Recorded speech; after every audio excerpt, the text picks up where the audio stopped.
ভারতের air Indian express এয়ারলাইন্সের একজন বিমানবালাকে সোনা চোরাচালানের জন্য গ্রেপ্তার করা হয়েছে।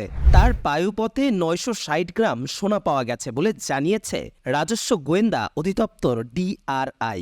রাজস্ব গোয়েন্দা অধিদপ্তরের বরাত দিয়ে ভারতীয় সংবাদ মাধ্যমে এক প্রতিবেদনে জানা যায়, শুক্রবার ভোরে মাস্কাট থেকে আসা এয়ার ইন্ডিয়ান এক্সপ্রেসের একটি বিমান থেকে সুরভি খাতুন নামের ২৬ বছর বয়সী এক ভারতীয় বিমানবালাকে গ্রেফতার করা হয়। তিনি ভারতের কলকাতার বাসিন্দা। এর আগে DRI ভারতীয় এয়ারলাইন্স এয়ার ইন্ডিয়া এক্সপ্রেসের ২ জন কেবিন ক্রু সদস্যকে সোনা পাচারের অভিযোগে গ্রেপ্তার করে। পরে সোনা চোরাচালানের সঙ্গে জড়িত থাকার সন্দেহে বাকি ক্রুদের ওপরও তল্লাশি চালানো হয়। এ সময় বিমানবালা সুরভি খাতুনকে একই বিমান থেকে প্রমাণসহ গ্রেপ্তার করে DRI।